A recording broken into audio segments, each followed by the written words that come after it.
വളരെ രുചികരമായിട്ടുള്ള soya chunks roast റെസിപ്പിയാണ് ഇന്ന് കാണിക്കുന്നത്. ചോറിൻ്റെ കൂടെ ആയാലും ചപ്പാത്തി, പൂരി എന്തിൻ്റെ കൂടെ ആയാലും മാച്ചായിട്ട് പോകുന്ന നല്ലൊരു റോസ്റ്റ് റെസിപ്പിയാണ്. നോൺ വെജിൻ്റെ അതേ ടേസ്റ്റ് ചെയ്തെടുക്കുന്ന രീതിയാണിത്. ഇനി ഇതെങ്ങനെയാണ് തയ്യാറാക്കിയെടുക്കുന്നതെന്ന് നോക്കാം.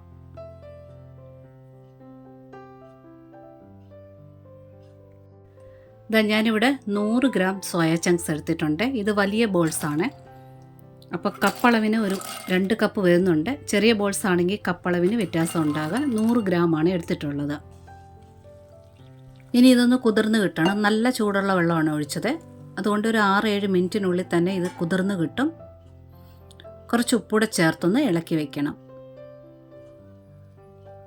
ഇത്രയും ചൂട് വേണമെന്നൊന്നുമില്ല, ഇളം ചൂടായാലും മതി. അപ്പോൾ ഒരു 15 മിനിറ്റ് എടുക്കും കുതിർന്ന് വരാനായിട്ട്, അത്രേ ഉള്ളൂ. പിന്നെ ചെറിയ ചെറിയ ബോൾസ് വാങ്ങാനായിട്ട് കിട്ടും. അതാണെന്നുണ്ടെങ്കിൽ പെട്ടെന്നായി കിട്ടും. ഒരു 6-7 മിനിറ്റിനുള്ളിലേ ഇത് നല്ലവണ്ണം കുതിർന്ന് കിട്ടും. അതിനുശേഷം നല്ലവണ്ണം ഒന്ന് പിഴിഞ്ഞെടുക്കണം. ഇത് പിഴിഞ്ഞെടുത്തുകൊണ്ട് വന്നിട്ടുണ്ട്. ഇത് വലിയ ബോൾസ് ആയത് കാരണം എല്ലാം ഒന്ന് രണ്ടായിട്ടൊന്ന് കട്ട് ചെയ്തെടുത്തിട്ടുണ്ട്. പിഴിഞ്ഞെടുക്കുമ്പോൾ പ്രത്യേകം ശ്രദ്ധിക്കുക. തേങ്ങാപ്പാലൊക്കെ ചെയ്യുന്ന പോലെ തുണിയിലോട്ടിട്ടിട്ട് നല്ലവണ്ണം ഞെക്കി പിഴിഞ്ഞെടുക്കുക.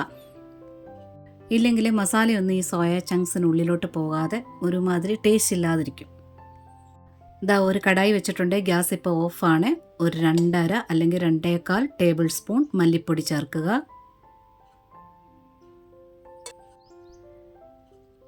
ഇനി ഇതിൽ 1 ടേബിൾ സ്പൂൺ മുളക് പൊടി ചേർക്കണം. നിങ്ങളുടെ എരിവിനനുസരിച്ച് മുളക് പൊടി എരിവുള്ളതും എരിവില്ലാത്തതും മിക്സ് ചെയ്തായാലും ചേർക്കാം. ഇനി ഇതിൻ്റെ കൂടെ തന്നെ ഗരം മസാല ഐറ്റംസ് ചേർക്കാനുണ്ട്. ഒരു 3 ഏലക്ക എടുത്തിട്ടുണ്ട്. ഒരു 3 ഗ്രാമ്പു, 2 കഷ്ണം പട്ട, 1 ടീസ്പൂൺ പെരുംജീരകം. പട്ട ചേർക്കുമ്പോൾ നല്ല കനമുള്ള ടൈപ്പാണ് ചേർക്കുന്നെങ്കിൽ ഒറ്റ പീസ് ചേർത്താൽ മതിയാകും. ഇത് കനക്കുറവായത് കാരണം ചെറിയ 2 പീസ് ചേർത്തിട്ടുണ്ട്. എല്ലാം ചേർത്തതിന് ശേഷം ഗ്യാസ് ഓൺ ആക്കുക. ചെറു തീയിലിട്ട് നല്ലവണ്ണം ഇതൊന്ന് വറുത്തെടുക്കണം. കൈയെടുക്കാതെ ഇളക്കിക്കൊണ്ടിരിക്കണം. പൊടിയുടെ കളറ് കുറച്ചൊന്ന് ഡാർക്ക് ആകണം. അതുപോലെ തന്നെ നല്ല മണം, വറുത്തതിൻ്റെ മണം വരും. അതുവരെ ചെറു തീയിൽ തന്നെ ഇളക്കിക്കൊണ്ടിരിക്കുക.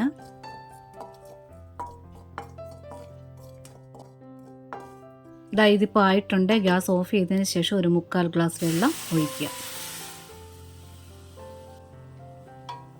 പൊടി നന്നായിട്ടൊന്ന് മിക്സ് ചെയ്തതിന് ശേഷം അല്പം ഒന്ന് ആറാൻ വേണ്ടി മാറ്റി വെക്കണം. ഒന്ന് ചൂട് മാറിയതിന് ശേഷം നല്ലവണ്ണം മിക്സിയുടെ ജാറിൽ അരച്ചെടുക്കണം. ഇനി വീണ്ടും കടായി വെച്ചിട്ടുണ്ട്. വെളിച്ചെണ്ണയോ സൺഫ്ലവർ ഓയിലോ എന്ത് വേണേലും ഒഴിക്കാം. ഇനി 2 സവാള എടുത്തിട്ടുണ്ട്. കനം കുറഞ്ഞ് നീളത്തിൽ അരിഞ്ഞത് ചേർക്കുക. ഏകദേശം ഒരു 1.5-1.25 കപ്പോളം വന്നിട്ടുണ്ട്. ഇനി സവാള നല്ലവണ്ണം ഒന്ന് വഴറ്റിയെടുക്കണം. പെട്ടെന്ന് വഴന്ന് കിട്ടാനായിട്ട് ഒരല്പം ഉപ്പ് ചേർക്കാം. ചെറുള്ളിയും സവാളയും കൂടെ മിക്സ് ചെയ്താലും ചേർക്കാവുന്നതാണ്. സവാള നല്ലവണ്ണം വഴന്ന് വന്നിട്ടുണ്ട്. ഇനി ഇതിലോട്ട് ഇഞ്ചി വെളുത്തുള്ളി പേസ്റ്റ് ചേർക്കാം. 1 ടേബിൾ സ്പൂൺ ഫുള്ളായിട്ട് ചേർക്കണം. കൂടെ തന്നെ 3-4 പച്ചമുളക് ചേർക്കാം.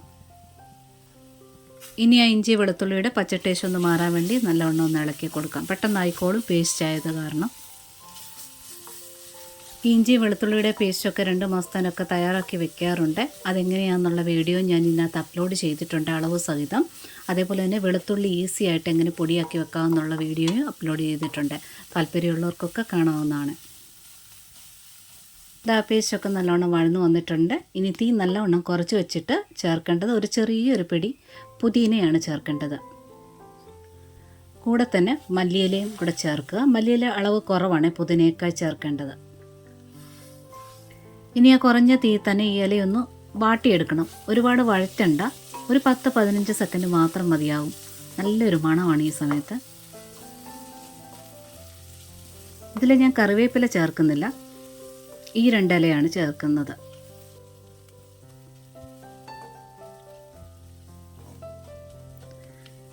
അതായിട്ടുണ്ട്. ഇനി ഇതിലോട്ട് തക്കാളി ചേർക്കാം. ചെറിയ 2 തക്കാളി, നല്ല പഴുത്ത തക്കാളി. കൂടെ തന്നെ 1 ടേബിൾ സ്പൂൺ തൈരാണ് ചേർക്കുന്നത്.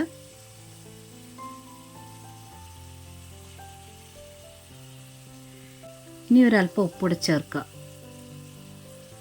ഇനി തക്കാളി ഒന്ന് വഴന്ന് വരണം. ഉപ്പ് ചേർന്ന കാരണം പെട്ടെന്ന് വഴന്ന് കിട്ടിക്കോളും. നിങ്ങൾക്ക് ഇങ്ങനെ നിന്ന് ഇളക്കിക്കൊണ്ട് നിൽക്കാൻ സമയമില്ലാത്തവരാണെന്നുണ്ടെങ്കിൽ ചെറു തീയിലോട്ടിട്ടിട്ട് മൂടി വെച്ചാൽ മതിയാവും, പെട്ടെന്ന് വെന്ത് കിട്ടും.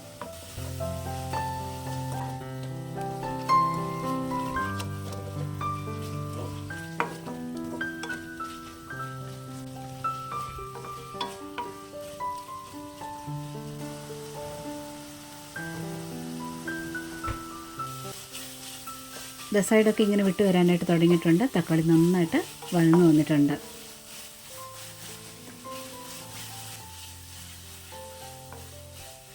ഇനി ഇതിലോട്ട് കുറച്ച് മഞ്ഞൾപ്പൊടി ചേർക്കാം. ഇനി ആ പൊടിയെല്ലാം മിക്സിയുടെ ജാറിനകത്തിട്ടിട്ട് നന്നായിട്ട് അരച്ചെടുത്തിട്ടുണ്ട്. മസാലയൊന്നും കഷ്ണങ്ങളായിട്ടില്ല, നല്ലവണ്ണം അരഞ്ഞു വന്നിട്ടുണ്ട്. നമ്മൾ ആറാൻ വേണ്ടി മാറ്റി വെക്കുന്ന ഒരു 10 നിമിഷം ഉണ്ടല്ലോ, ആ സമയത്ത് മസാല നല്ലവണ്ണം കുതിർന്ന് വരും, നല്ലവണ്ണം അരഞ്ഞു കിട്ടും. അഥവാ അരയാൻ ഇച്ചിരി വെള്ളം കൂടി ആവശ്യമുണ്ടെങ്കിൽ അതുകൂടി ഒഴിച്ച് നന്നായിട്ട് അരച്ചെടുക്കുക. ഇനി ഈ മസാലയൊക്കെ നല്ലവണ്ണം ഒന്ന് യോജിച്ച് വരട്ടെ. നന്നായിട്ടൊന്ന് ഇളക്കി കൊടുക്കുക. തീ അല്പം ഒന്ന് കൂട്ടി കൊടുക്കാം. ഇനി ഇതിൽ സോയയാണ് ചേർക്കാൻ പോകുന്നത്. ഈ മസാലയിൽ ഉപ്പ് കറക്റ്റ് ആണോ എന്ന് ചെക്ക് ചെയ്യുക. ഇല്ലെങ്കിൽ ഇതുപോലെ ഒന്ന് ചേർത്തിട്ട് നല്ലവണ്ണം ഒന്ന് ഇളക്കിയെടുക്കുക. ഈ മസാലയുടെ ടേസ്റ്റ് ആ സോയ നല്ലവണ്ണം വലിച്ചെടുക്കും. അപ്പോൾ ഉപ്പ് കറക്റ്റാക്കി വെച്ചിട്ട് സോയ ചേർക്കുക. മസാല ഇതുപോലെ കുഴഞ്ഞിരിക്കുമ്പോൾ വേണം സോയ ചേർക്കാനായിട്ട്. അതിൻ്റെ ആ ടേസ്റ്റ് എല്ലാം നല്ലവണ്ണം സോയ പിടിച്ചെടുക്കും. അതായത് സോയയിൽ ഒട്ടും വെള്ളം ഉണ്ടാകാൻ പാടില്ല. സോയ വെള്ളം ഉണ്ടെങ്കിൽ ഈ മസാല ഒന്നും അകത്ത് കയറത്തില്ല.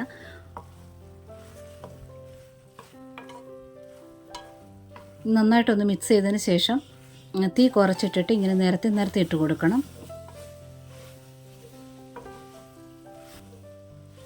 ഈ മസാലയൊക്കെ ഒന്ന് ഡ്രൈ ആയി നല്ലവണ്ണം ഒന്ന് റോസ്റ്റ് ആയി കിട്ടണം.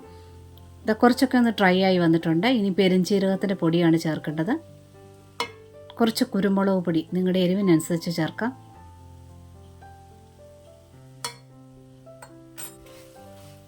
വീണ്ടും ഇതുപോലെ നന്നായിട്ട് മിക്സ് ചെയ്തിട്ട് ഒന്ന് നിരത്തി ഇട്ട് കൊടുക്കാം. നിങ്ങൾക്ക് എത്രയും ഡ്രൈ ആക്കി എടുക്കണോ അത്രയും ഡ്രൈ ആക്കി എടുക്കാം. ഇതിപ്പോൾ മസാല നല്ലവണ്ണം അത് പെരണ്ട് വന്നിട്ടുണ്ട്. ഇനി കുറച്ച് മല്ലിയില ചേർക്കാം.